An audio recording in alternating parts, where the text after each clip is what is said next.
हाय काशी नरेश किए विचार, महल से तुरंत हुए तैयार, शिकार खेल चली भय जंगल में सरकार।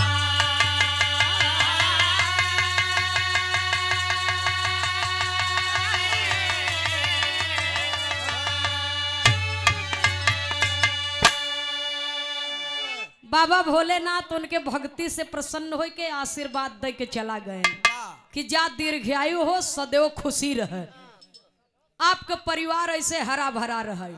अब काशी के राजा सोमदेव उनके बचपन के लंगोटिया यार जात के मुसलमान जेकर नाम बा यूसुफ मियाँ। काशी नरेश यूसुफ मियाँ एक दिन महल से निकल दिए, और जब महल से निकल दिए शिकार खेलने के लिए, तब कवि को विरह शैली में टेरी के भाव में लिखना पड़ा। रामा रामा रामा रामा अरे मोरे रामा, मिताई काशी मुल्ला में रही।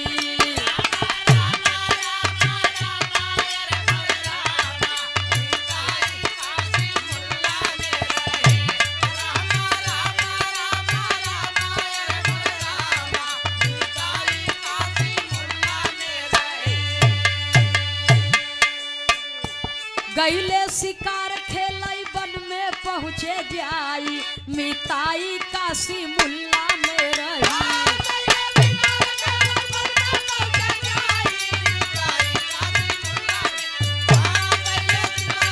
वाह भैया वाह,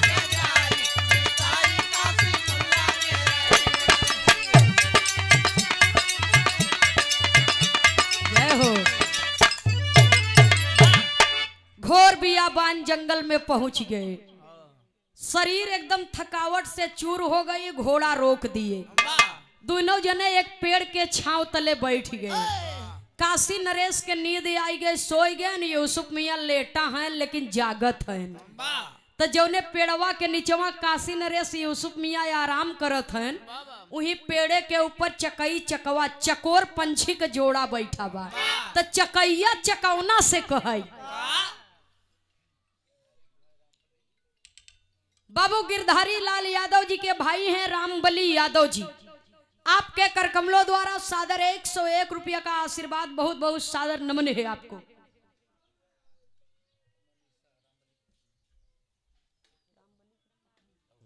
श्रीमान रामबली यादव जी की धर्मपत्नी मनीषा देवी यादव जी की ओर से सादर 101 रुपये का आशीर्वाद आया है, बहुत बहुत सादर नमन है।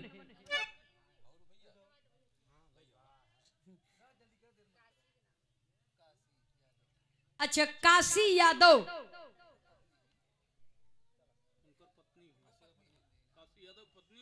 अच्छा काशी यादव जी के धर्म पत्नी जी।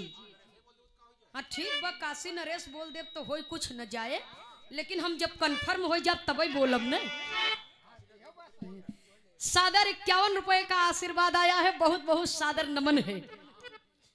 सुनने वाले बाबूजी कवि को संकेत करना पड़ा, कहना है चकैया चकौना से कहता। चकई कहे लगी चकवा से, पति जी सुनिए ध्यान लगा, सोया राजा पेड़ के नीचे ये कर मौत गई नियरा। चकवा डांटे तब चकई के रानी का गईलू पगला, चकई कहे सुना है दुल्हा हमारी बतिया गलत न जा।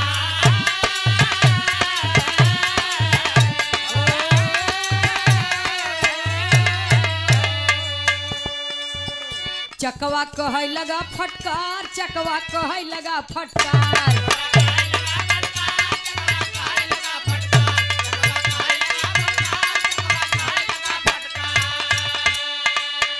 चकवा कहे लगा फटकार, सुनिला है हमारी गुलनार, कैसे मरी है राजा हमके दा बताई, मिताई काशी मुल्ला में रही।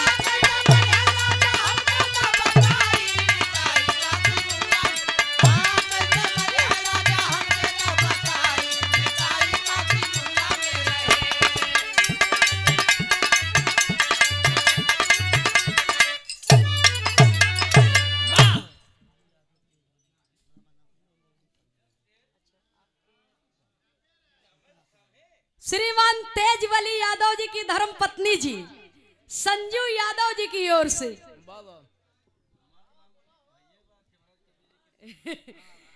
आपकी ओर से सादर 101 रुपए का पुरस्कार आया है और बाबू गिरधारी यादव जी की सुपुत्री के सुपुत्र हैं आपके नाती की ओर से सादर 101 रुपए का पुरस्कार आया है और कलाकारों के अभिभावक बाबू बसंत लाल यादव जी जो हमारे कवि श्री खेमराज यादव जी से बराबर बातचीत होती रही और इस कार्यक्रम में हम लोग आए।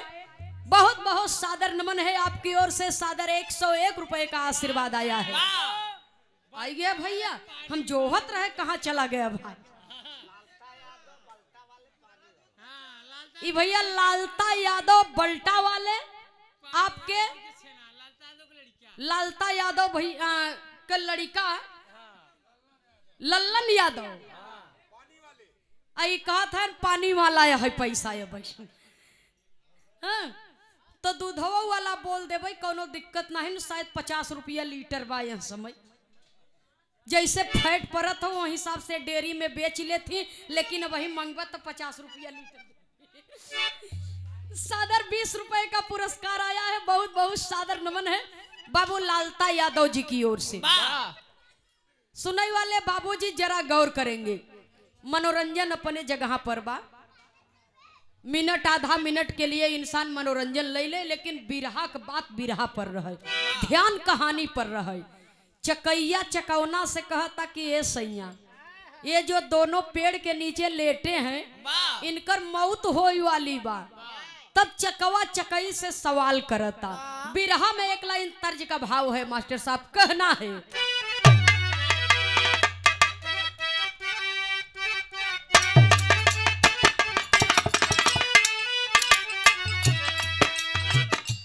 ये गाना हमारे हिंदुस्तान के सऊदी मिट्टी की पारंपरिक गीत है।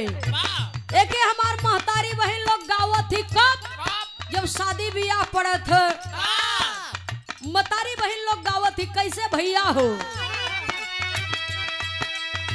कहवा से आवेला बाबा के तितिलावा हो,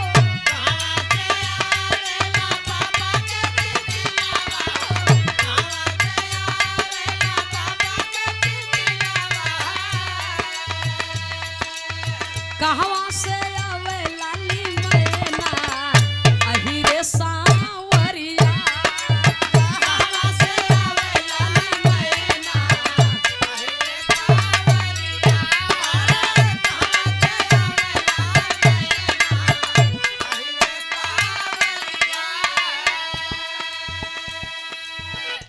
सेवा में श्रीमान कलाकारों के अभिभावक बाबू श्री बसंत लाल यादव जी की धर्मपत्नी जी की ओर से आपके कर कमलों द्वारा सादर 101 रुपए का आशीर्वाद आया है।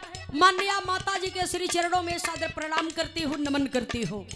उपस्थित सकल पंच को सादर नमन है। जय श्री कृष्ण। चकवा सवाल करा था चकई से कि ये रानी हमार बात सुन, कहत का बा कहवा से आए रानी ई है दोनों साथिया हो,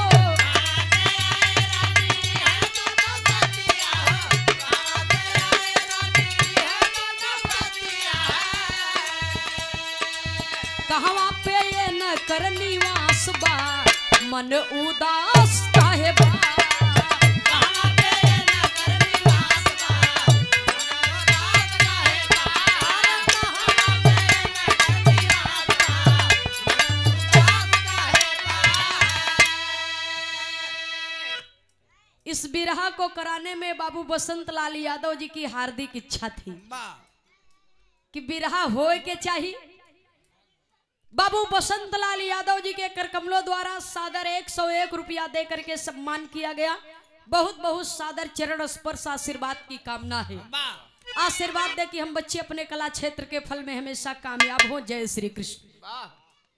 चकैया कहत बा सुना जवन दाहिने तरफ लेटा है ई है काशी के राजा काशी नरेश, जो बाएं तरफ लेटे हैं ई है काशी नरेश के बचपन के दोस्त यूसुफ मियां। तई दोनों जने में से मौत के कर होई। चकैया कहे काशी नरेश के। काशी नरेश का मौत होई तो कब होई तब बतावता। जौने दिन राजा के सजी है बरतिया हो, जौने दिन राजा के सजी है बरतिया हो,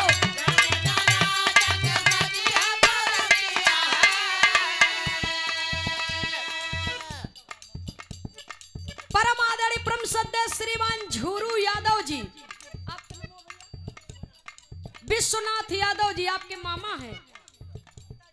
अच्छा, आपके पिताजी माननीय झूरू यादव जी केवटा वीर की पावन धरती से सादर 50 रुपया दे करके सम्मान किया गया। बहुत बहुत सादर नमन है।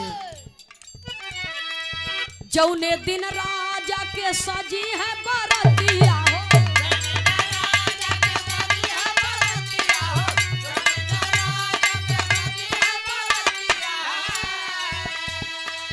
उही दिन होए सैया ये न कर मऊतिया हो।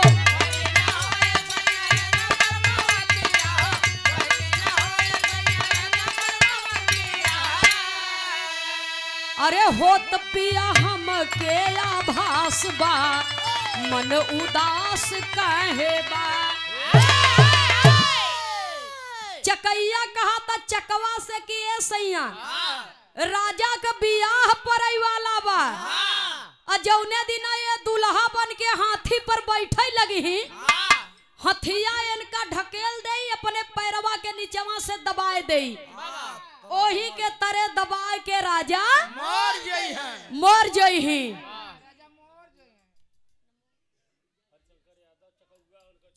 अच्छा, बाबू हरिशंकर यादव जी, बाबू झूरू यादव जी, चकौआ की धरती से कि चकौआ उनकर नहीं चकौआ अरे चकौना है नहीं रहल। हां हां नहीं के चकौना वाला चकौना भैया। ये सादर 31 रुपया दे करके सम्मान किए हैं। बहुत बहुत आपको सादर नमन है। उपस्थित सकल पंच के श्री चरणों में सादर नमन है। भाई कुछ पर गिर गए तब सब लोग जुटत हिन, नात रिश्तेदार हदी पदी सब जुटत थी, सार बहनोई सब जुटत थी। तो आदमी तनी से आनंद पाई जाता तो थोड़ा मजाक भी कैले था। भैया हो चकई कहत बा चकवा से कि सुना सैया राजा का बियाह परे वाला बा। हाथी पर जब बैठे लगी दुल्हा बन के तो अपने पैरवा के नीचवा से दबाए दे, उही के नीचे दबाए के राजा क्षेत्र पंचायत सदस्य परम आदरणीय नीतू यादव जी की ओर से केवटा वीर से सादर 51 रुपया दे करके सम्मान किया गया। बहुत बहुत आपको सादर नमन है। और पूज्य बाबू जी के हाथ से पुरस्कार आया है। बहुत बहुत आपके भी श्री चरणों में सादर नमन है। भैया हो तब चकवा कहा था चकई के बात सुन के कि धीरे बोल धीरे बोल धीरे धीरे बोल, कोई सुन ना ले। अरे कोई सुनत होई तो जाके राजा से बता दे। चकैया कहता हमार बात जे राजा से बताए तो हमार श्राप बाऊ पाथर हो जाए। कहे जब काशी नरेश वही हथिया पर बैठ के जाए लगी, हाथी अपने पैर से दबाए दे, राजा वही के नीचे दबाए के मर जही। तब चकवा कहा तब मान ले बच गए। तब कहा अगर बच जही तो दुल्ही लियाई के जब यही जब सुहाग कक्ष में जाए लगी तो दरवाजा के सामने पहुंची तो दरवाजा गिर जाए, वही के नीचे दबाए के राजा चकवा कहा मान ले वहू से बच गए। तब चकैया कहा अगर वहू से बच जही तो जब अपने रानी के संगे सोई जही तो 12 बजे रात में एक नागिन आए राजा के काट ले राजा। चकवा कहे मान ले वहू से बच गए। तब कहे कैसे मान ले? कहे मान ले एक मोटी लेखा मान ले अगर बच गए। तब कहे अगर राजा बच जाए तो मुआई दी। अरे बच कैसे जाए? मौत लिखी बात होए तो होए कहीं न कहीं भैया। तब चकवा कहा था ब्रह्मा के भाभी हो गए हो कि ब्रह्मा के नानी हो गए हो क्योंकि जिंदगी मौत के बखान कह देता हूँ। चकई चकवा दोनों बतियावत हैं। लेकिन बिरहा में एक लाइन तर्ज का भाव लगा मास्टर साहब, कहना है सना नना रतिया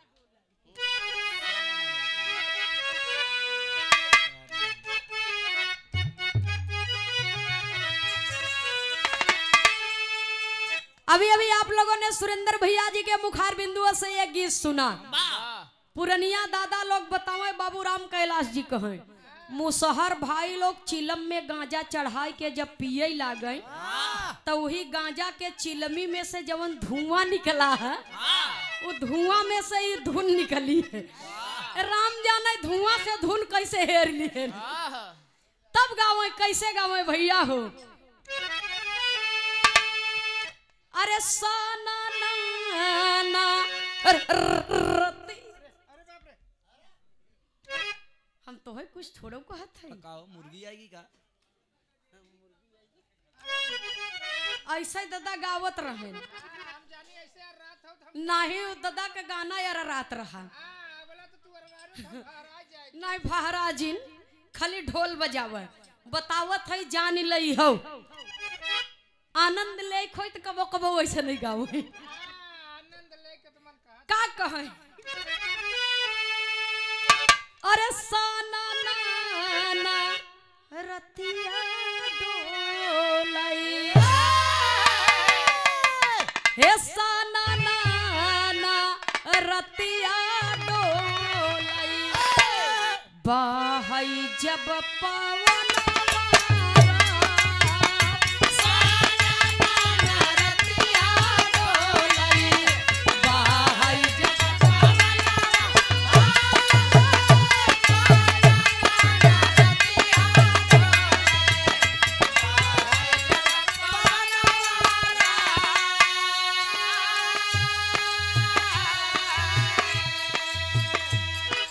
सेवा में श्रीमान बाबू बसंत लाल यादव जी की ओर से 51 रुपया माया पुरस्कार किए दातार सुखी रखे आपको। बिरहा सुने वाले बड़े भैया एक ननद बा एक भौजी ननदिया खाली भी हवई भर भवा भौजैया गवन बियाह कुल होई।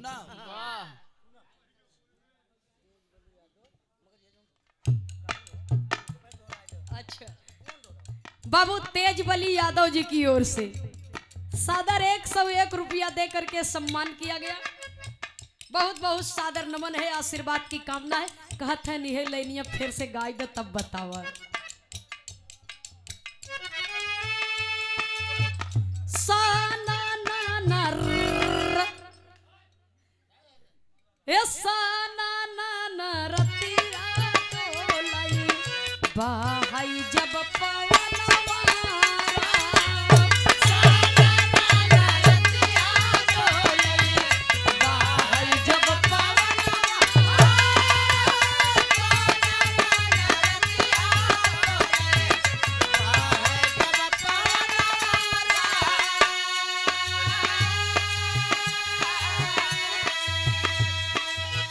बिरहा सुनने वाले बड़े भैया भौजैया जौने गवन बियाह कुल हो गए बा। गर्मी के मौसम बा जेठ बैसाख के और घरे के भीतर सोवता इलेक्ट्रॉनिक हवा में कूलर लगाई के न नदिया अंगनाई में सोवता प्राकृतिक हवा में। और जब 12 बजा रात पुरवैया का हवा मरमराई के चला ओकर मन लगा 80-90-100 के स्पीड में रफ्तार करे जाय के कहता भौजी भौजी ए भौजी तनी केवड़िया खोल भौजी। तो जब केवाड़ खोला था कह कस बिट्टो पियास उयास लगी बका भूखान उखान है का सपन उपन तनाई देखू का लेबू। तब भौजैया से ननदिया कहता अरे कही दे भौजी भैया जी से हे कही दे भौजी भैया जी से दई देते निगावनवा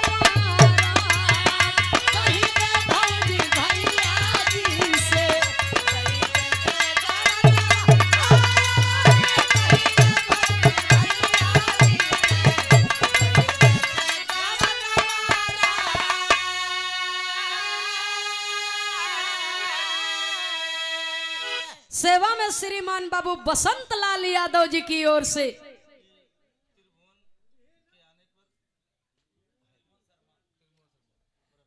अच्छा बाबू बसंत लाल यादव जी की ओर से सादर 50 रुपए का आशीर्वाद आया है।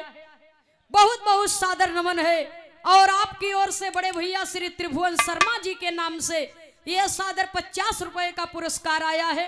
इनके आवाज में अच्छा कि भैया कम से कम आ गए दरवाजे पर आवे के खुशी में। देर आए लेकिन दुरुस्त आए। ये बाबू बसंत लाल यादव जी की ओर से ये हमारे त्रिभुवन शर्मा भैया के नाम से सादर 50 रुपए का पुरस्कार आया है। बार बार सादर नमन है आपको।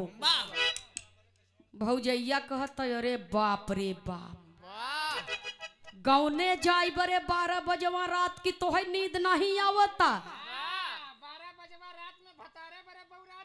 अक्सर तर भौजाई अपने ननद के ऐसे गरियावत थी मजाक में। हमारे सूरदास में भौजी वाला गुण ढेर मिलत है। तो भौजिन के बीच में रहबे करत भैया हो तब कहता ननदिया देख भौजी अपन ये सबके जाने चाहिए। कहे तोहार भैया परदेश गहन कुछ कमाई धमाई के रुपया पैसा भेजे देबू कि खालिन हाथ गौने जाबू। तब ननदिया कहता भौजैया से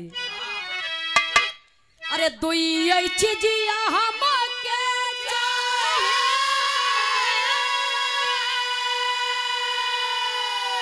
अरे चौका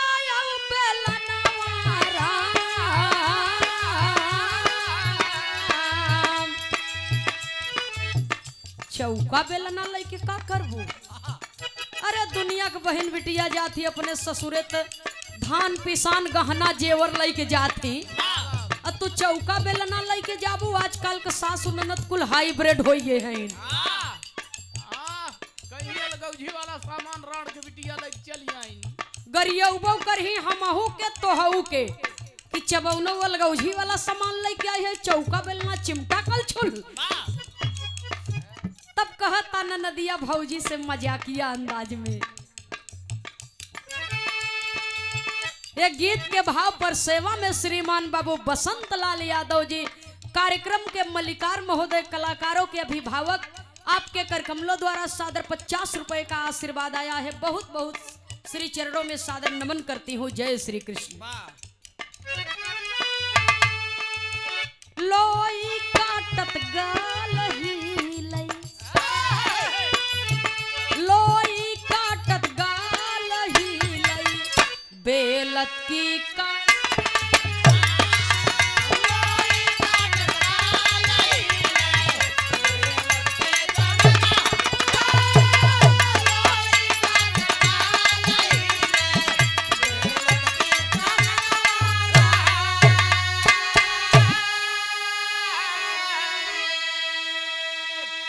दद्दा तो ढेर कुछ गाई गए न हमारे बस के नहीं ने लेकिन बिरहा में भाव है कहना है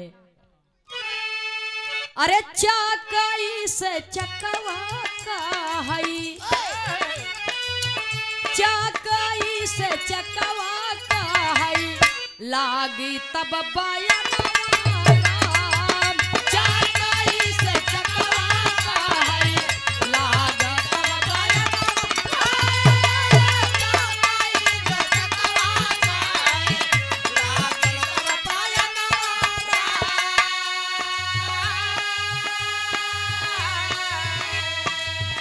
चाकई से चकवा का हई लागे तब पाया नवारा पेड़ावा के नीचे सुनई पेड़ावा के नीचे सुनई यूसुफ नौजवान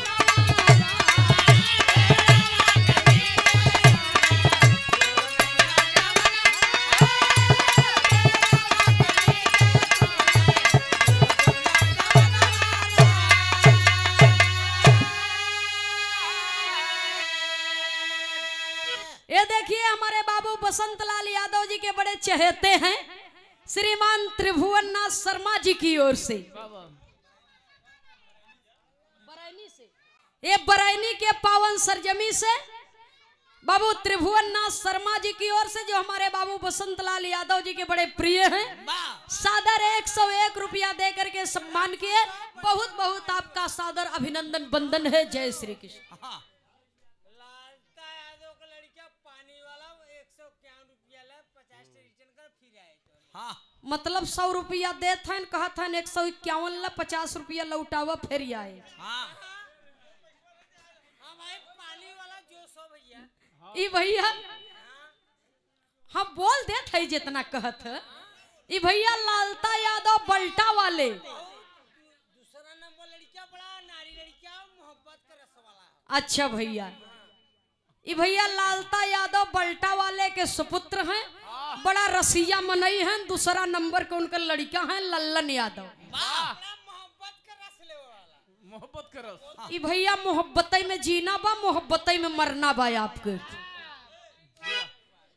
ये पुरस्कार किए हैं, मालिक इनके सुखी रखें और ऐसे मोहब्बत इनकर बनाए रहें। छेना पनीर हमेशा भगवान की कृपा से गुरु महाराज के चलत रहे। ई भैया लल्लन यादव लालता प्रसाद बाबूजी के दूसरा सुपुत्र। इस सादर 50 रुपया फिर पुरस्कार किए हैं। छेना पनीर के थोक एवं फुटकर विक्रेता और चलत रहे ऐसे दुकानदारी। लल्लन टॉप मिर्जापुर वाले। ये देखा आपका नाम लल्लन बा। हमरे इलाहाबाद में अगर केहू ज्यादा निक लाग तो कहन मर्दवा बड़ा लल्लन टाप लागत है। बहुत बहुत नमन है भैया। मालिक करे आपका मोहब्बत ऐसे बनी रहे, जहाँ रहे ऐसे लहरत रहे।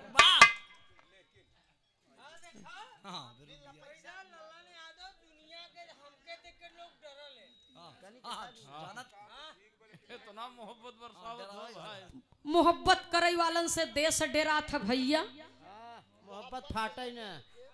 परम आदरणीय नीतू यादव, बड़ी ही शानदार क्षेत्र पंचायत सदस्य केवटा वीर की पावन धरती से आपके ओर से ये पुरस्कार आया है सादर 50 रुपए का।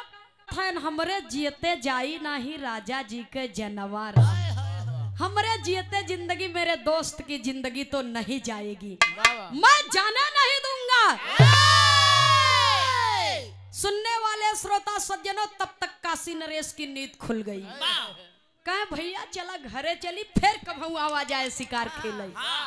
और जब महल में आए, धीरे धीरे समय बीता। बाबूजी शादी की तैयारी हो रही है। परम आदरणीय परम सद्य बाबू बसंत लाल यादव जी और बाबू त्रिभुवन नाथ शर्मा जी, अच्छा बिरहा कलाकारों के शुभ चिंतक हैं, अध्यक्ष हैं। बाबू त्रिभुवन नाथ शर्मा जी की ओर से, बाबू बसंत लाल यादव जी की ओर से सादर 101 रुपए का आशीर्वाद सम्मान आया है। बहुत बहुत आपको सादर नमन है। कलाकारों की आप बहुत बड़ी मदद करते हैं, कद्र करते हैं और सम्मान देते हैं, कलाकारों की कद्र करते हैं। बहुत बहुत आप दोनों महान भावों को सादर नमन है। परम आदरणीय परम सद्य श्रीमान गिरधारी लाल यादव जी के सुपुत्र हैं, बड़े भैया जी की ओर से सादर 201 रुपया देकर के सम्मान किया गया। अच्छा दिनेश यादव उत्तर प्रदेश पुलिस, बाबू गिरधारी लाल यादव जी के सुपुत्र हैं। आपकी ओर से सादर 200 रुपए का आशीर्वाद आया है। जय हिंद, जय श्री कृष्ण। सुनने वाले श्रोता सज्जनों सभी के ऊपर मालिक की दया दृष्टि बनी रहे भैया हो, और सभी दानदाताओं को एक ही स्वर में सादर नमन करती हूँ। जब धीरे धीरे समय नियरान भी आहे के दिन आई गवा, शादी के दिन आई गए। काशी नरेश दुल्हा बन के जब हाथी पर बैठे जाए लागे तो यूसुफ मियां लगा है नोनहु संघे लाग। और जैसे काशी नरेश बैठे जाता है, काशी नरेश के है ऐसे बगली कई के अल्लाह से चढ़ के हाथी पर बैठिन त गए। और जब बैठ गए तो काशी नरेश कहा यूसुफ क्या बदतमीजी है। बारात हमार जाता है, चढ़बा तू हथिया पर। और कहा उपड़ौरे कहा था कहे बिया हमार पर, अब हाथी पर तू बैठबा। यूसुफ मियां कहे सरकार बचपन के दोस्त है, तनी ठिठोली कैलिहा, मजाक कैलिहा, हला ले उतरत है, आवा बैठे। यूसुफ मियां उतर गए, काशी नरेश बैठ गए। समय टल गई, राजा की मौत टल गई। बियाह करके दुल्हन घरे ले आए। दिन तो बीत गया, शाम के टाइम में जौने और काशी नरेश जाता है पीछे पीछे यूसुफो लगा है। नात रिश्तेदार कहे सरवा यूसुफ हुआ काहे पाछे लाग लगा भैया। लगा तो मच्छर बत्ती सुलगावा जाए बताओ वही जब टाइम हो गया शयन कक्ष में जाए के तो आगे आगे यूसुफ, आगे आगे काशी नरेश, पीछे पीछे यूसुफ मियाँ। और जैसे दरवाजा के सामने पहुंचे थे बाबूजी, और वैसे काशी नरेश आगे से जाए के, यूसुफ मियाँ आगे से जाए के काशी नरेश के ढकेल के बहरे के तरफ वो अपना भीतर जाए के खड़ा है। काशी नरेश कहा यूसुफ, अरे ये क्या मूर्खता है। दुल्हन हमारा आई बा गोल्डन नाच तय मनाबे। धन्य हो महाराज जी। भैया हो यूसुफ मियाँ कहते हैं सरकार अगर आप हमार भाई है तो भौजी हैं, तनी मजाक कैली है, गलती क्षमा कर। दुई गलती भाई अब तीसरी गलती ना हो। हल्ला नहीं करत है बहरे। आव यूसुफ मियाँ निकल गए बहरे, काशी नरेश गए घर के भीतर। वहां भी समय टल गई, राजा की मौत टल गई। और जब काशी नरेश घर के भीतर गए तो दुल्हन के चाँद जैसन चेहरा देखत हन तो उनकर मुहबावा के बावई रही। सुध बुध बिसर गए अपने दुल्हिया से कहत का है। बिरहा में एक लाइन तर्ज का भाव है मास्टर साहब, कहना है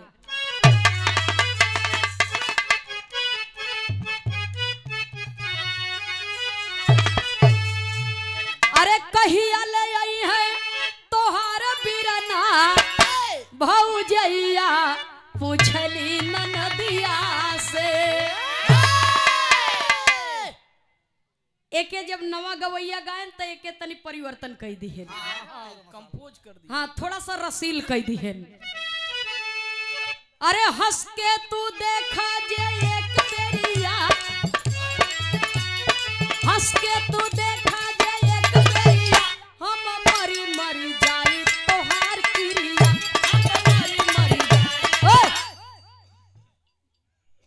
कौनो रईस बाप को बिगड़ी हुई औलाद रही मंजीत बाबू।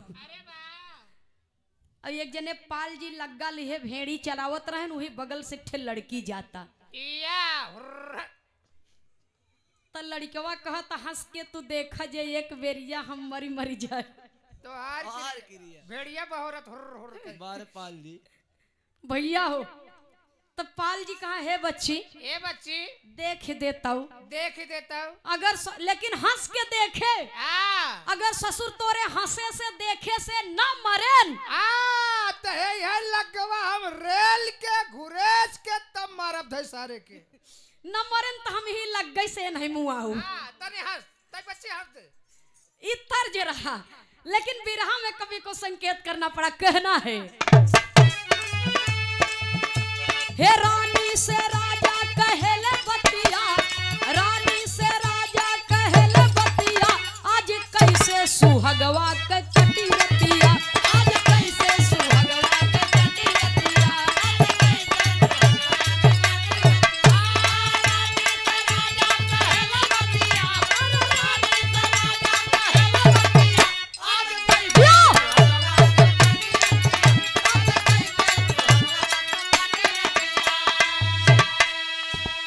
राजा हंसई लागे तुरते ठठाई,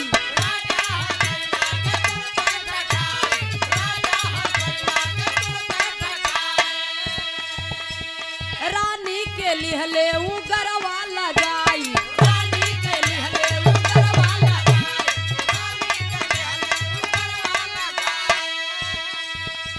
हे रानी कहाँ है तोहरी जीवन सखिया, रानी कहाँ है तोहरी जीवन सखिया, आज कैसे सुहगवा के कटी रतिया, आज कैसे सुहगवा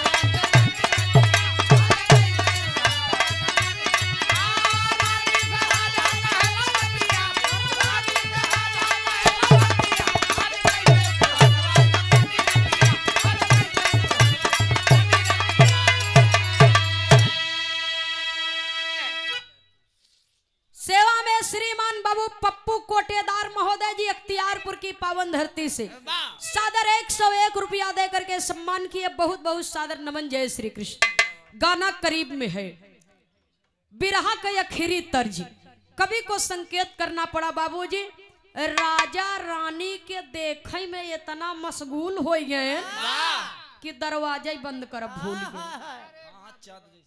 दरवाजा ही बंद करब भूल गए ना, यही बीच में यूसुफ मियाँ पाई गए मौका और गयन राजा साहब के पलंग के नीचे छिप के बैठ गए। या बैठ नहीं गए, वही ओलर गए। अब जवान आगे होए हम देखब कि देखब कैसे नागिन आवत है राजा के काटे बदे। भाई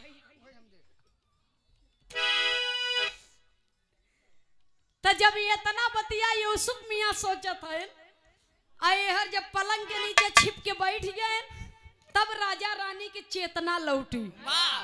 अजय राजा साहब देखत हैं तो दरवाजा ही खुला बा, जाय के दरवाजा बंद के अब जवन होबे रहा तवन तो हो ही यूसुफ मियाँ के बचावे के रहा वो तो जाय के घरे में छिप के बैठ गए पलंग के नीचे।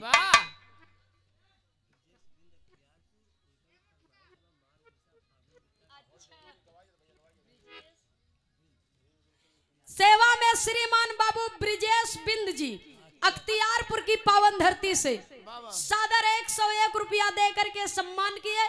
बहुत बहुत सादर नमन है और कहना बाकी हिरौआ बिरहा गाय दी है, माघ बीता फागुन बीता, बिरहा बस खत्म होई वाला बा, बस यही पर गाऊ हम भैया हो।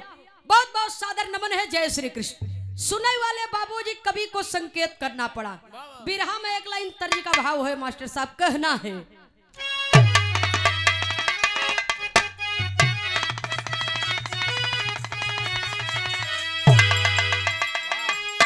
अरे गोरिया रे ए गोरिया रे बिजुरिया कहवा गिरी, अरे रस से भरल गगरिया कहवा गिरी, त गोरिया रे बिजुरिया कहवा गिरी। सेवा में श्रीमान बाबू निरंजन यादव जी केवटा बीर पोखरी पर की पावन धरती से सादर 101 रुपया देकर के सम्मान किए। बहुत बहुत सादर नमन है। एके बाबू रामदेव जी गाए रहन गोरिया रे बिजुरिया कहवा गिरी, मतलब आत्मा रूपी दुल्हन के सदगुरु से जब ज्ञान हो गए तब परमात्मा रूपी पिया कहे रहन कि जौन ज्ञान का गगरी बा उ कहाँ छलके। सुनई वाले बाबूजी लेकिन बिरहा में भाव है। राजा रानी बतियावत बतियावत नींद आई गई, सो गए। और जब सो गए तब कवि को संकेत करना पड़ा।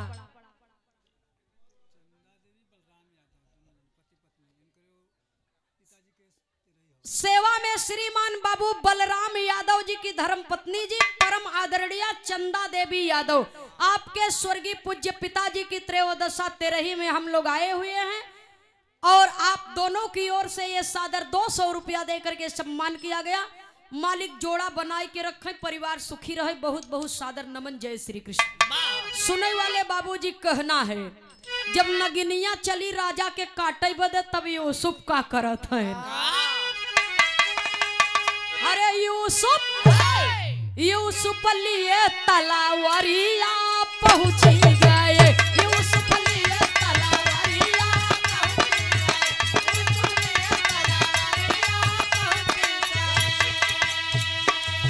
राजा सोए से जरिया पहुंची गए, राजा सोए से जरिया पहुंची गए।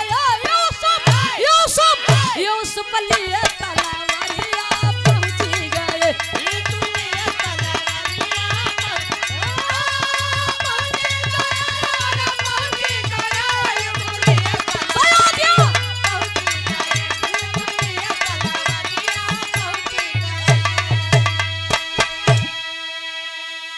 सेवा में श्रीमान बाबू चंदर यादव जी केवटा बीर पोखरी की पावन धरती से सादर 101 रुपया देकर के सम्मान किए। बहुत बहुत नमन है। जय श्री कृष्ण।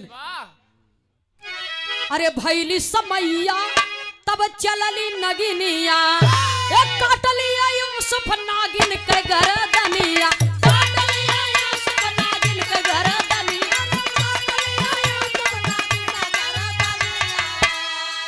खुली रानी के निदरिया पहुंची गए, खुली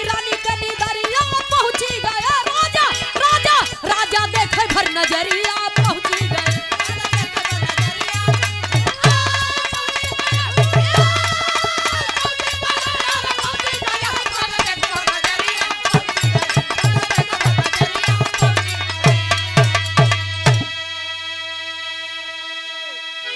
तलवार निकाल लिया यूसुफ मियां का, तेरी नागिन के का कहें अलमारी बक्सा कह दे चाहत रहा। तेरी नागिन की ऐसी के तैसी में। अच्छा तेरी नागिन के ऐसी में। ऐसी में एकदम सही। सेवा में श्रीमान तेजवली यादव जी और आपकी धर्मपत्नी जी संजू यादव जी, आपके करकमलों द्वारा सादर 101 रुपए का पुरस्कार सम्मान आया है। बहुत बहुत सादर नमन है भैया हो। कभी को संकेत करना पड़ा, कहना है जब नागिन राजा के सीने पर फन फैलाई के बैठ गई, 12 बजे में कुछ ही समय बाकी बा। जो ही 12 बजेगा मैं राजा को डस लूंगी, राजा मर जाएगा, चकई चकवा का कही हुई बात सत्य हो जाएगी, विधि की लेखनी पूरी हो जाएगी। काशी यूसुफ मियां सोचत हन हम 12 ही न बजे देव, हम तोहार 12 बजे देव। वही म्यान से तलवार खींचे और तलवार खींच करके कहा ये और खींच के मारे न बाबूजी, नागिन का गर्दन एक कई झटका में कट गया, धड़ एक तरफ और सर एक तरफ। अच्छा गर्दन तो कट गया, राजा का प्राण तो बच गए, लेकिन गलती का हो गई कि राजा के प्राण तो बच गए, नागिन के गर्दन कटाई है, लेकिन झटके में नगिनिया के गर्दन काटे, बगल में सो रही रानी साहिबा के होठ पर वो विषैली नागिन का एक बूंद विष जाकर के गिर गया। और जब खून जाकर के गिर गया, सेवा में श्रीमान सुरेश गौड़ सिमरा की पावन धरती से सादर 51 रुपया दे करके सम्मान किए नमने भैया को। सुने वाले बाबूजी, तब यूसुफ मियां सोचने लगे कि रानी राजा जब दो जने में से एक जने जब मरे जाई तो मेरे तपस्या और त्याग का मतलब क्या निकलेगा। अपने दोस्त की जिंदगी तो मैं बचा लिया, लेकिन जीवन संगिनी अगर मर जाएगी तो राजा बहुत दुखित होंगे। और मैं जाति का मुसलमान हूँ, मुझे जिंदगी भी बचानी है, अपना धर्म भी बचाना है। तो इंसानियत का फर्ज, दोस्ती का फर्ज अदा करते हुए तलवार के नोक से बड़े सावधानी के साथ रानी साहिबा के होठ पर गिरा हुआ खून पोंछ दिए। खून तो पोछाई गए, लेकिन गजब हो गए। गजब ही हो गया कि रानी साहिबा का नींदिए खुल गई। और जब नींद खुल गई तो राजा साहब को जगाती हैं। राजा साहब उठे और देख रहे हैं कि आधी रात में बंद कमरे में यूसुफ मियां और हाथ में तलवार, तलवार में खून कैसा लगा है। तब राजा साहब बिगड़ गए कि यूसुफ, अरे तूने इतनी बड़ी मूर्खता का काम किया। एक गलती किया मैंने माफ कर दिया, दूसरी गलती किया मैंने माफ कर दिया, लेकिन तीसरी गलती किया मेरे कमरे में क्यों आया। मिठाई खाए बदे और कैसे आया। परसधवा बरे हो वही तो खोजत खोजत बाबू आधी से ज्यादा बीत गई। अब मिलबो न प्रसाद नहीं मिलल, आज तक कखे को चुरवा नहीं पाए। चल मुन्नास कहा थे अच्छे। हाँ तब का सब बिरहा जगत के गवैया साजिंदा हार गए, अब मुन्नई भैया बचा। कस्तूरी कुंडल बसे भैया सुनने वाले बाबूजी, बिरहा में कवि को संकेत करना पड़ा, ये थोड़ा मौज गौज है, इतना चलत रहत है, लेकिन बिरहा के लाइन में कवि को लिखना पड़ा। यूसुफ मियां कहाँ है सरकार, दरवाजा बंद बा, कैसे आई है ये छोड़े, काहे आई है ये पूछे, कहा क्यों आए हैं, कहा जरा एक नजर फर्श पर डालिए। और जब फर्श पर देखत हैं तो नागिन के धड़ अलग और सिर अलग बा। तब काशी नरेश 2 कदम पीछे हट गए। यूसुफ ये क्या है, कहा सरकार अगर हम न होए तो नागिन आपके डस ले तो आप मर जाता, रानी साहिबा विधवा हो जाती। तो तुमको कैसे मालूम कि नागिन आएगी मुझे डस लेगी मैं मर जाऊंगा। माफ करिएगा, मैं ये नहीं बता सकता। अगर बता दे तो हम पाथर हो जाए, कहा चाहे पाथर हो जाए चाहे पानी, ऐसे मतलब नहीं न, मैं केवल सच जानना चाहता हूँ। ठीक है सरकार, मैं बताऊंगा, लेकिन यहाँ नहीं, आपके भरे दरबार में। रात बीती, सुबह हुआ, जैसे आप लोग बैठ करके बिरहा सुन रहे हैं, ऐसे राजा साहब का दरबार खचाखच भरा हुआ है जनता से। और काशी नरेश यूसुफ मियाँ को बुलवाए। यूसुफ मियाँ भरे दरबार में कहते क्या हैं कि राजा साहब याद करिए वो दिन जब हम और आप शिकार खेलने के लिए जंगल में गए थे। बात जब यकीन की नहीं है तो मैं भले ही पत्थर का हो जाऊंगा, लेकिन आपके मन में गलतफहमी नहीं रहेगी। सारी बात जब बताने लगे चकवा चकई की, तो हुआ क्या?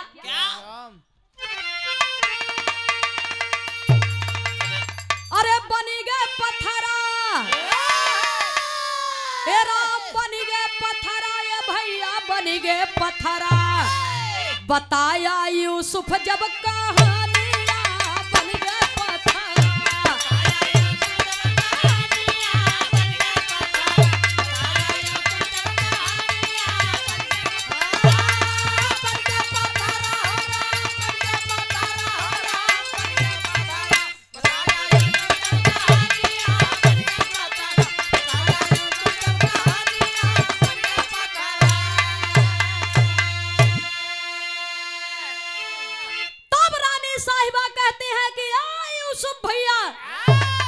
आपने मेरा सुहाग बचाया है, मेरे जीवन का अनमोल तोहफा आपने दिया है। आप तो चकई के श्राप से पत्थर हो जाएंगे, लेकिन फिर पत्थर से इंसान कैसे बनेंगे? जब इतना बात सुनत हैं बाबूजी यूसुफ मियाँ, तो चकई ई भी कहे रही कि जे हमार भेद बताए राजा से वो पाथर हो जाए, तो पाथर से इंसान कैसे बने? तो कैसे बनेंगे अब तो आप बता दीजिए। यूसुफ मियाँ कहे सुना रानी साहिबा, चाहे बिटिया चाहे बेटवा, जो भी संतान आपके गर्भ से प्रथम संतान जन्म लेगी, राजा साहब अपने हाथे होकर गर्दन काट के हमारे प्रतिमा पर बलि चढ़ाई ही, और तब जाकर के चकई का श्राप खत्म होगा और मैं पुनः पत्थर से इंसान बन जाऊंगा। इतना बात कहते कहते चकई का श्राप सत्य हो गया और यूसुफ मियाँ इंसान से पत्थर बन गए। राजा साहब सौगंध लेते हैं, काशी नरेश सौगंध लेते हैं कि बार बार प्रभु ने मेरी परीक्षा ली है, लेकिन इस बार भी मैं परीक्षा में फेल नहीं होऊंगा। मैं अपने जीवन की सौगंध खाता हूँ, काशी नगरी की सौगंध खाता हूँ, बाबा भोलेनाथ का सौगंध खाता हूँ। मेरी प्रथम संतान जो पैदा होगी, चाहे लड़की होगी चाहे लड़का, मैं अपने संतान की बलि दे करके अपने दोस्त को जीवन दान दूंगा। ये मेरी सौगंध है, मेरी प्रतिज्ञा है। इतना बात कह करके उठे और महल की ओर चल दिए। समय बीता, हुआ क्या? सेवा में श्रीमान बाबू बसंत लाल यादव जी, कलाकारों के अभिभावक महोदय जी की ओर से सादर 50 रुपया देकर के सम्मान किया गया। बहुत बहुत सादर नमन, आशीर्वाद की कामना। जय श्री कृष्ण। बीता समय कुछ दिन प्रेम से जब भइले संतान, अरे रानी राजा से कहै लगी तो दई द पिया बलिदान, पूरी कई दे तब बचनिया बनी गे पत्थरा। रानी राजा से कहने लगी, रानी साहिबा के गर्भ से एक बेटे ने जन्म लिया, और जब बेटे ने जन्म लिया तो रानी अब वही बाबूजी वो लड़का के अपने स्तन का दूध भी नहीं पिलाई है। यादव बल्टा वाले का ललन यादव का लड़किया 151 रुपया, खाली 51 रुपया बोले। हाँ 50 भैया बाबू लालता यादव बल्टा वाले के दूसरे नंबर के सुपुत्र लल्लन यादव छेना खोआ पनीर वाले सादर 50 रुपया पुरस्कार किए हैं। मालिक आपको सदैव सुखी रखे। जा भैया बैठा, प्रेम से बैठे। तिलकधारी के नाम से बोल रहे स्वर्गवास हुआ। स्वर्गीय पूज्य श्री तिलकधारी यादव, ये हमारे लल्लन यादव जी के बब्बा, लालता यादव जी के बाऊजी, ये आपकी ओर से सादर आपके नाम के सम्मान में 50 रुपया का पुरस्कार बोलत है भैया। अच्छा, ये बब्बई के देने है कि भैया छेना खोआ पनीर दूध के इतना बड़ा भंडार भरा बा। ठीक बा भैया। भैया हो बिरहा का अंतिम निष्कर्ष और मूल निष्कर्ष, रानी साहिबा अपने बच्चे को उठा करके राजा साहब के हाथ में देती है। सुनने वाले श्रोता सज्जनों, बाबा भोलेनाथ 100 शिकारी कुत्ता के लई के जब आई रहन भिखारी बन के, तो कहा ई भोजन हम न करब। काहे न करब कि ई लड़का के मोह में रानी राजा रोई दिए है, एकरे वजह से ई भोजन हम न करब। जवन रानी के पेटे में लड़का बा ओके चीर के ऊ लड़का के मांस के भोजन बनावा तब हम खाब। सुनई वाले बाबूजी, वही काशी नरेश आज जब सत्य पर उनके जीवन में दोबारा बात आई तो काशी नरेश अपने बच्चे को अपने गोद में ले लिए और लाई के लड़कवा के लागेन खिलावे लागेन। लड़का के हिलाइन डोलाई के खिलाई जाते हैं। लालता यादव को दुलरिया लड़का परदेसी आदमी थोड़ा कनो लहरिया गाना एकदम ऐसा सुनावा कि मौज सबके आई जाए। अच्छा नहीं, हमारे हिसाब से सबके उतई भाई आप के कुछ कम बाटे। हाँ, भाई सही बात बता। आपो को मौज वाला मीटर हम सही कही दे थे। लालता यादव को बड़ा नारी लड़की है, मोहब्बत का तो बड़ा खराब लड़की। हाँ हाँ, मगर ये लालता यादव बल्टा वाले आपके सुपुत्र परदेसी यादव के भैया लल्लन यादव, मगर छेना कैसे पेरते कि लालता यादव चमक जाए। अब पेरता ही है तब इन बाबू का नाम हो तकी। मतलब ये भैया 101 रुपए का पुरस्कार आया है। बहुत बहुत सादर नमस्कार है। मालिक सुखी रखे, परिवार सुखी रहे। भैया बैठा, हम गावत है आप वाला।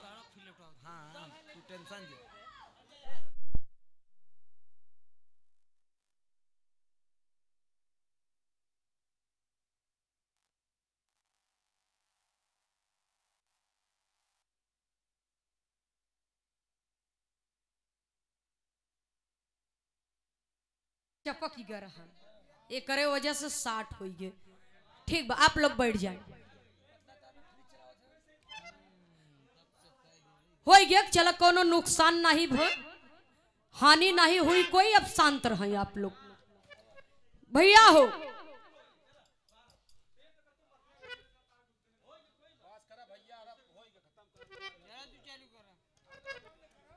भैया जे क्यों के नहीं बिगाड़त ओकर नहीं बिगड़त, मालिक भी ओकरे संगे रहथिन। सुनई वाले बाबूजी, बिरहा में कवि को संकेत करना पड़ा। काशी नरेश जब लड़कवा के लेके खिलावे लागल तो उनके मन में पुत्र मोह उत्पन्न हो गया। कहा रानी साहिबा एक ठे बात कही।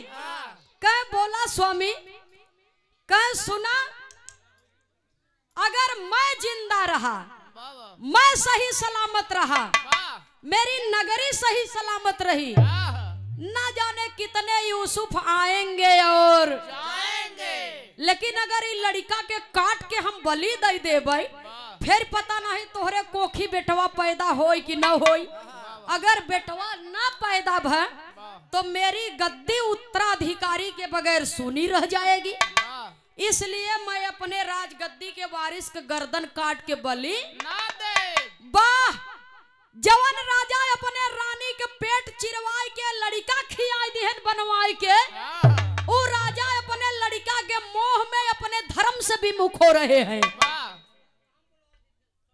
सेवा में श्रीमान बाबू बसंत लाल यादव जी के करकमलों द्वारा कलाकारों के अभिभावक महोदय सादर 51 रुपया देकर के सम्मान किए। बहुत बहुत सादर नमन है आपको। और बिरहा जगत के बड़े शानदार ढोलक वादक हमारे साथ में भी आप मंच पर संगत किए हैं और बिरहा जगत के हर कलाकार आपको जानते हैं। हमारे सुरेंद्र भैया जी के साथ में इस समय ढोलक पर संगत कर रहे हैं मंजीत बाबू ढोलक वादक की ओर से। एक बात तो हमें बता देते, कोनो ऐसा लहरिया के गाना, एक दाएं सुन लिया ना, कोनो ऐसा गाना बजा, बार बार डिस्टर्ब मत कर भाई साहब, पैसा द चाहे जिंदा। 1000 का हमारे एक बात रहा था, हम नामो जान गए, बोल दे आपको धुनो सुनाई दे। अगरबत्ती वाले बोलते ना, ने कहानी कौनो मोड़ पे बा सुनाई देत है न। अरे सुना लाले पाल महुआ के पेड़ से भेंट भई बा तो के पेरत है अब। और पेरा तो बदन नसरी के लिए। ई भैया लालता प्रसाद यादव जी बल्टा वाले के अरे सुना लालता प्रधान नहीं लाले पाल अगरबत्ती वाले। लाले पाल अगरबत्ती वाले। ई लल्लन भैया पैसा लेके आए हैं लाले पाल अगरबत्ती वाले के इनाम आई। वाह 50 रुपए का पुरस्कार है। नहीं कहानी किसी मोड़ पर पहुंची है, बार बार हमें सादर 50 रुपए का पुरस्कार आया है। बहुत बहुत सादर नमन है। और मंजीत बाबू ढोलक वादक की ओर से ये सादर 251 रुपया दे करके सम्मान किया गया। बहुत बहुत मंजीत बाबू को शुभ आशीर्वाद है, हृदय की गहराइयों से शुभकामना है कि ऐसे ही माता सरस्वती जी की दया दृष्टि आप पर बनी रहे और आने वाले समय में आप सम्राट गवैया बहुत होती, लेकिन हारमोनियम सम्राट और ढोल सम्राट क्यों जल्दी कहत नहीं। आवे वाले समय में आपको बहुत बड़ा नाम होई और वैसे ही आपका कला बरकरार रहे। बहुत बहुत शुभ आशीर्वाद है आपको। सुनने वाले श्रोता सज्जनों जरा गौर करेंगे। भैया हो राजा साहब का बात सुन करके रानी साहिबा कहती है कि है वो राजा साहब जो अपने वचन से कभी विमुख नहीं होते थे, लड़का के मोह में अपने धर्म से विमुख हो रहे हैं, वचन से विमुख हो रहे हैं। रानी साहिबा राजा साहब के हथवई से लड़कवा छीन लीन और जब लई के जाय लागिन बाबूजी जहां यूसुफ मियां का प्रतिमा बा, तब हुआ क्या। अरे ही लई लागी काशी हसल सती के ठठरिया।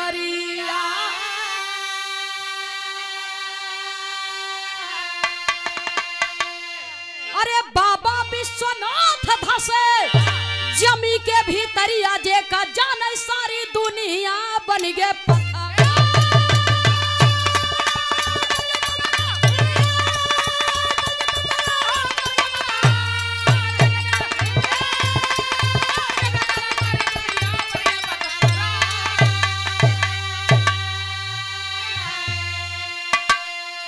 जब काशी नरेश इनकार कर दिया कि मैं बलि नहीं दूंगा अपने बेटे की, जब उनका इनकार किए, जो ही उनके मुख से इनकार शब्द निकला, काशी नगरी डगमग करने लगी और बाबा भोलेनाथ जमीन में धंसने लगे, मां सती की ठठरी हंसने लगी। इसलिए हंस रही है कि ओ राजा, अरे इसी काशी नगरी में बड़े बड़े दानी, बड़े बड़े राजा, बड़े बड़े महापुरुष संत विद्वान पैदा हुए जिनकी कीर्ति अमर हो गई। एक राजा हरिश्चंद्र है जो इस काशी नगरी में वरुणा नदी के किनारे आकर के कल्लू डोम के यहाँ मरघट पर रखवारी की है, लेकिन अपने सत्य से कभी विमुख नहीं हुए। उनका तिनका तिनका बिखर गया। अंत में उनके सत्य पर भगवान को प्रकट होकर के उनका राजपाट वापस करना पड़ा। श्रीमान लाल मूरत यादव जी मुंगवारे की पावन धरती से सादर 50 रुपया देकर के सम्मान किए। बहुत बहुत आपको सादर नमन है।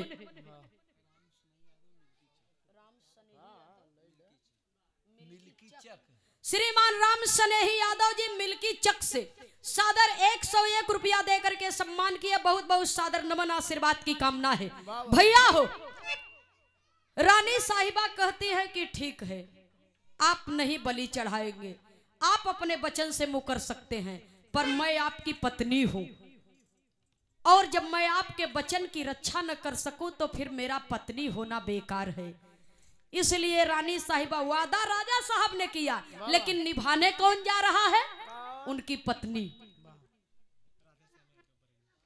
सेवा में श्रीमान बाबू राधे श्याम यादव जी बरैनी की ऐतिहासिक सरजमी से, हमारे सुरेंद्र भैया जी के ग्राम सभा से सादर 101 रुपया देकर के सम्मान किए। बहुत बहुत सादर नमन है। माता सती की ठठरी हंसने लगी कि आए राजा, आज मैं हंस रही हूं, कल तेरे बात के मुकर जाने से सारा जमाना हंसेगा, तेरी जग हंसाई होगी राजा।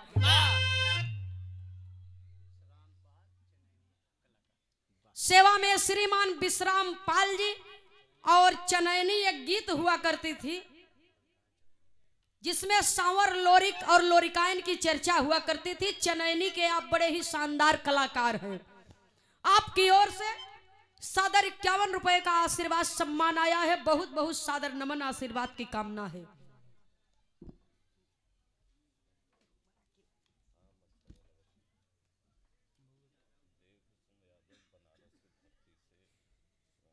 सेवा में श्रीमान देव किशुन यादव जी बनारस की पावन धरती से आपके बनारस में 20 मार्च को परम आदरणीय हिंद केसरी पहलवान लाल जी यादव पहलवान बाबू बरैछा वीर बाबा तेवर जो चोलापुर के बगल में है, तेवर अखाड़े पर आइएगा त्रिभुवन भैया, समय मिले तो समधियान बा। तेवर अखाड़े पर बिरहा मुकाबला रखा गया है गायिका चंचल यादव सुमित्रा नंदनी के बीच। आपके करकमलों द्वारा ये सादर 51 रुपया देकर के सम्मान किया गया। बहुत बहुत सादर नमन है। 20 मार्च को रात्रि में बहुत बहुत सादर अभिनंदन। जय श्री कृष्णा। भैया हो, रानी साहिबा कहती हैं कि मैं अपने एक पुत्र के कारण हजारों पुत्रों की बलि नहीं दे सकती।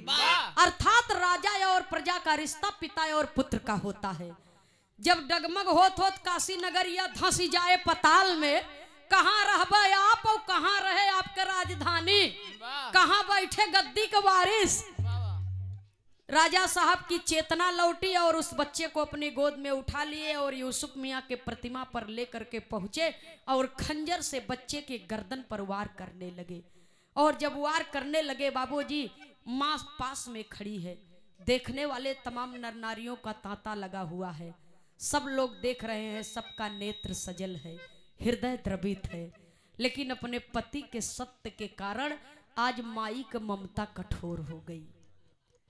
स्वयं राजा अपने हाथों से अपने बच्चे का गर्दन काट करके यूसुफ मियाँ को पत्थर से इंसान बनाने के लिए बलि चढ़ा रहे हैं। और ज्यों ही बच्चे का गर्दन कटा और खून का फव्वारा निकला, यूसुफ मियाँ के प्रतिमा पर पड़ा।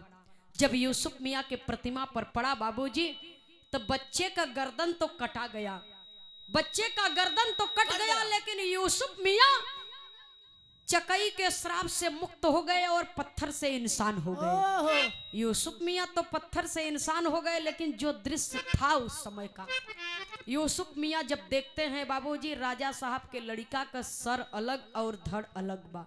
रानी साहिबा देख रही है टकटकी लगा करके, माई के आंख से एकहु बूंद आंसू नहीं गिरत बा।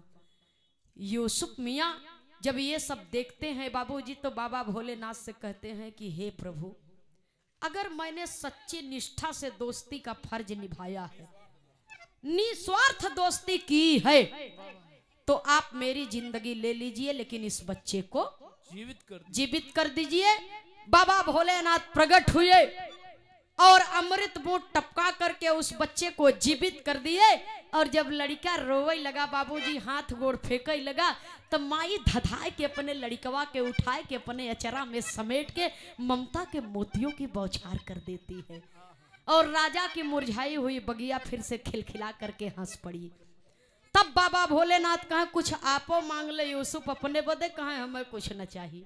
आने वाले समय में मेरा नाम सम्मान के साथ लिया जाए। सुनने वाले श्रोता सज्जनों, तो कहा जाता है कि दोस्ती में एक दोस्त दूसरे दोस्त का खुदा होता है, और दोस्त की याद तब आती है जब दोस्त दोस्त से जुदा होता है। अय खुदा, अपनी भी अदालत में मेरी भी एक अमानत रखना, मैं रहूं या ना रहूं, इस जहां में मेरे दोस्त को सलामत रखना। काशी नगरी हिलते हिलते करवट हो गई थी, और आज भी बाबा विश्वनाथ जमीन में धसे हुए हैं, और आज भी काशी नगरी करवट है।